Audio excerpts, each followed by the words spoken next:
Hey, Dr. Abby Medcalf here, and today's Connection Quickie answers the question a lot of you have asked me. Why am I obsessed with the person who dumped me or who ghosted me? Why am I so obsessed with them? And the answer comes from the amazing Helen Fisher. Those of you who follow me know I talk about this woman all the time. I am obsessed. I have hashtag girl crush on Helen Fisher if you're listening.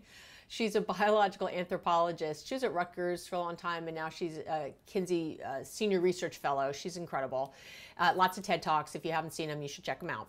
And she's done studies where they did MRIs with people who had just been dumped. Okay, so these, I think they're mostly functional MRIs, but on people who've just been dumped. So looking at their brains. And incredibly, they found activity in those brains in the regions associated with being in love. Yeah. So this is why you'd love to forget all about them and move on, but you can't stop thinking about them and find yourself, dare I say, thinking about them even harder, and it's making you absolutely insane.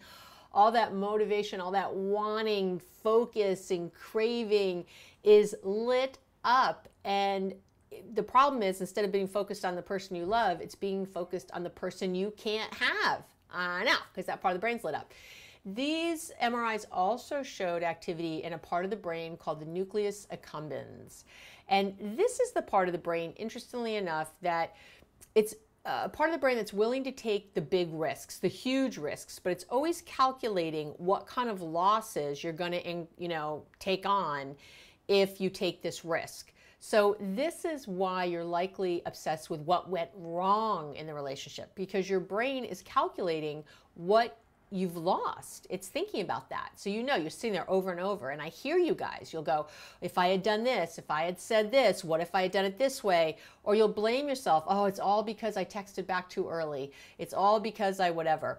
It's not all because of any of those things.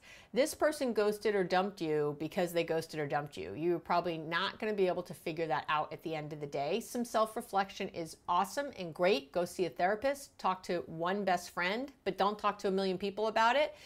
Keep it sort of narrow so it's not, all you're doing and spinning out and out and out. I see you. Instead, just know that a lot of this focus and a lot of this obsession is really your brain being hijacked, basically, and taking over. So your job is to notice when this happens. Remember that self-awareness I talk about all the time. If you haven't heard enough about it, you can go to my website. I have podcasts on self-awareness. Just do the search term self-awareness. You'll see lots of stuff on my website, abbymedcalf.com. For free. You can read a blog post about it, listen to a podcast, whatever. But basically, when you're self-aware, you'll notice when you're obsessing about this person, and you'll snap yourself back, bring yourself back, stop that, and put your brain somewhere else. You have to unlink basically those neural pathways, and you do that by consistently pushing your brain into a different path or direction and not allowing it, not indulging in these constant, going over and over and over this negative stuff. It doesn't help you. It doesn't help anybody. Okay, that's it for today. I'd love for you to hop on over to my podcast, which you can find on iTunes, Stitcher, iHeartRadio, wherever you find podcasts normally. It's called Relationships Made Easy. Definitely check it out. In the meantime, subscribe here at this video to my channel, and you will get a relationship tip to help you be more connected, to help you understand yourself and your partner and those you love more. You'll get one a week. Can't beat that. That's it for today. Have a great one, everybody.